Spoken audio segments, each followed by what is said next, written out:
बंधुगण नमस्कार मु देवेश दास आपनकु स्वागत करुछि मो चैनल मस्ती टाइम को।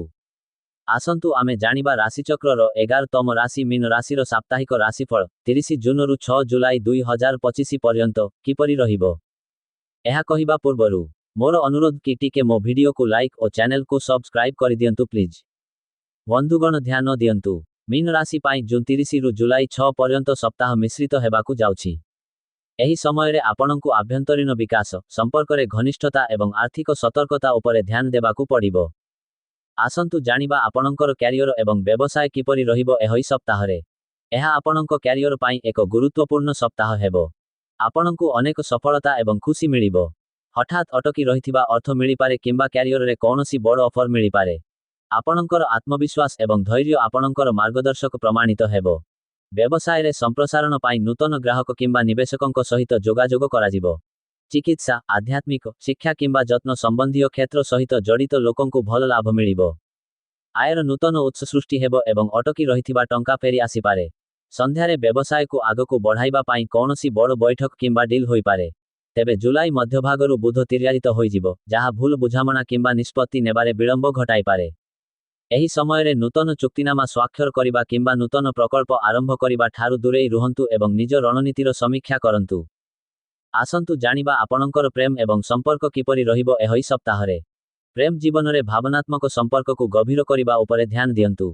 रोमांटिक योजना करंतु किंबा आपनक प्रियजनक सहित गुणात्मक समय बितांतु। अविवाहितंकु कोनोसी नुआ व्यक्तिंक प्रेम मिली पारे। अप्रत्याशित संपर्क प्रति उन्मुक्त रुहंतु एवं स्वतःस्फूर्तता को आलिंगन करंतु। संपर्क को पुनर्बार मूल्यांकन करिबार समय आसीछि। आपण निज जीवनसाथी किंबा साथींक सहित गुणात्मक समय बिताइबे। परिवार रे भल खबर मिली पारे एवं सान भाई भौणींक सहित सौहार्द्य वृद्धि पाइबो। आसंतु जानिबा आपनकर शिक्षार दिग किपरि रहिबो एही सप्ताह रे। शिक्षा क्षेत्र सहित जड़ित लोकंक पाई एही सप्ताह एक आशीर्वाद प्रमाणित होई पारे। आपण निजर सृजनशील सामर्थ्य बलरे नुआ नुआ परीक्षण करि पारिबे। तेबे दल किंबा वरिष्ठ खेलाड़ींक सह ताळमेळ रखिबा गुरुत्वपूर्ण हेबो।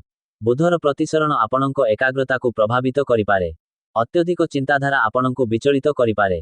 सृजनशील विषयवस्तु एवं डिजाइन रु उपकृत होई पारिबे। आपण लेखालेखी रे मध्य उत्कर्ष हासिल करिपारिबे। संरचित संशोधन एवं गोष्ठी अध्ययन आपनक पाई लाभदायक हेबो। आसंतु जानिबा आपनकर स्वास्थ्य किपरि रहिबो एही सप्ताह रे। स्वास्थ्य रे सामान्य थकापन होई पारे किंतु आपण शीघ्र सुस्थ होई जिबे। पुराना रोगरु मुक्ति मिलिबो। निज आभ्यंतरीण स्वर को शुणंतु एवं निज आखपाखर परिस्थिति को गभीर भावे बुझंतु। जीवनर अभिज्ञतारु शिखिबा द्वारा आपण निज व्यक्तित्व रे एक सकारात्मक परिवर्तन आनी पारिबे। मसलायुक्त खाद्यरु दूरेई रुहंतु। आसंतु जानिबा आपणकर आर्थिक स्थिति किपरि रहिबो एही सप्ताह रे। आर्थिक प्रसंग रे सतर्क रुहंतु एवं अनावश्यक खर्चरु दूरेई रुहंतु। अप्रत्याशित खर्च होई पारे किंतु स्थिर आय हेतु आपण सेगुडी को आराम रे परिचालना करिबारे सक्षम हेबे। जुलाईर प्रथमार्धरे विशेषकरी शेयर बजार रे निवेश अनुकूल होई पारे। पैतृक संपत्ति किंबा उत्तराधिकाररु लाभर राशि अछि तेबे अंशीदार व्यवसाय क्षेत्र रे सावधान रुहंतु। परामर्श धैर्यर सह कार्य करंतु एवं आवेगकु दिग देई व्यवहारिकतार सह आगकु बढ़ंतु।